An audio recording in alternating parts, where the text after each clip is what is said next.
দেখতে অনেকটা লাউয়ের মতো গাছে ঝুলে থাকলেও এটি আসলে বেগুন, যার এক একটি বেগুনের ওজন 1 থেকে 1.5 কেজির মতো।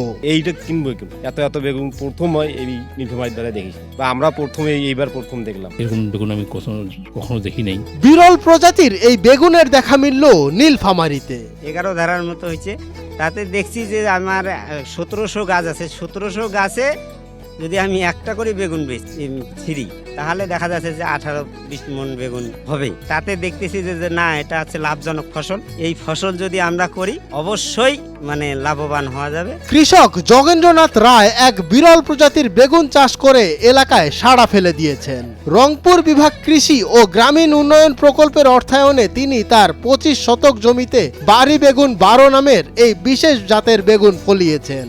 যেভাবে ফলন হচ্ছে, একটা ওজন 1 কেজি এখনই বর্তমানে হয়েছে। বর্তমানে যে ফলন হয়েছে আমি প্রায় 85-80 প্রায় 83টার মতো নিয়ে গেছি। সাধারণ ফ্যানের দিন শেষ, আকিস ফ্যানে বাংলাদেশ। সাধারণত বেগুন বলতে আমরা ছোট বা মাঝারি আকারের সবজিকে বুঝি, তবে এই বেগুন দেখলে যে কেউ অবাক হবেন। আকারে বড় আর লাউয়ের মতো দেখতে হওয়ায় এটি স্থানীয়দের মধ্যে ব্যাপক আগ্রহের সৃষ্টি করেছে। দূর দূরান্ত থেকে মানুষজন আসছেন এই বিরল জাতের বেগুন দেখার জন্য এবং অনেকেই এর চাষ পদ্ধতি সম্পর্কে জানার আগ্রহ প্রকাশ করছেন। ওর যদি দেখতেছি যে ওর যে ফলন হিসাবে বোঝা যাচ্ছে যে লাভেই হবে, লজার হইবে না।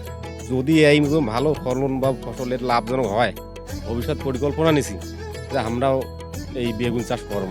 কৃষক যোগেন্দ্রনাথ জানান, প্রথমে তিনি কিছুটা দ্বিধায় ছিলেন এই নতুন জাতের বেগুন চাষ করতে, তবে কৃষি বিভাগের কর্মকর্তাদের পরামর্শ ও উৎসাহে তিনি এই পদক্ষেপ নেন। তিনি আশা করছেন বাজারে এই বেগুনের দাম ভালো পাবেন এবং আর্থিকভাবে লাভবান হবেন। বেগুন তো বাজারে নিয়ে যাওয়ার পরে অনেকে বলতেছে যেগুলা কি, কিন্তু ওরা বলতেছে যে যাই হোক ফল খুব মোটা বড়, এই জন্য ওরা চিন্তা ভাবনা করতেছে যে এই বেগুন চলবে কি না, এই হিসাবে ওরা কিন্তু একটু অসাহস খাচ্ছে। কিন্তু তারপরে ওরা নিয়ে গেল, এখন নিয়ে যাওয়ার পরে দেখি এরা কিন্তু 2-4 জনকার কাছে আমি শুনলাম যে বেগুনটা নাকি স্বাদ আছে ভালো। বাড়ি বেগুন 12 একটি উচ্চ ফলনশীল জাত এবং এটি চাষে কৃষকরা লাভবান হতে পারেন, এমনটি জেনে তাদের এই যাত্রা, বলছেন যোগেন্দ্রনাথের সহধর্মিনী।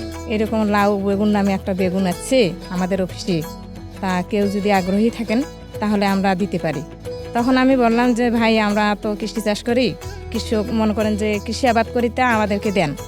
তখন স্যার বললো যে ঠিক আছে দিদি, যখন ওই মনে করেন যে বীজ আসবে আমরা দিয়ে দেবো। ওরা মনে করেন যে 1800 ফুল আমাকে দিছে, আর 1700 ফুল 100 ফুল আমাদের নষ্ট হয়ে গেছে, আর 1700 ফুল আমরা জমিতে লাগাচ্ছি। নীলফামারী সদর উপজেলা কৃষি অফিসার আতিক আহমেদ বলেন, যোগেন্দ্রনাথের এই সাফল্য অন্যান্য কৃষকদের মধ্যেও নতুন জাতের ফসল চাষে আগ্রহ সৃষ্টি করবে এবং জেলার কৃষি অর্থনীতিতে ইতিবাচক প্রভাব ফেলবে। বাড়ি বেগুন 12 আমাদের বাংলাদেশ কৃষি কমিশন ইনস্টিটিউট উদ্ভাবিত একটি বেগুনের অত্যাধুনিক জাত এবং মজার বিষয় হচ্ছে প্রতিটি বেগুন এখানে 700 থেকে 1000 গ্রাম অর্থাৎ 1 কেজি পর্যন্ত হয়ে থাকে এবং দেখতে লাউয়ের মতো হয়, অনেকে এটিকে লাউ বেগুনও বলে থাকেন। তো আমরা দেখলাম আমাদের শ্রী যোগেন্দ্রনাথ রায়, আমরা যাকে প্রদর্শনী দিয়েছিলাম, ভালো ফলন পাচ্ছে। সে একবার এর মধ্যে হারভেস্ট করে বাজারে বিক্রি করেছে।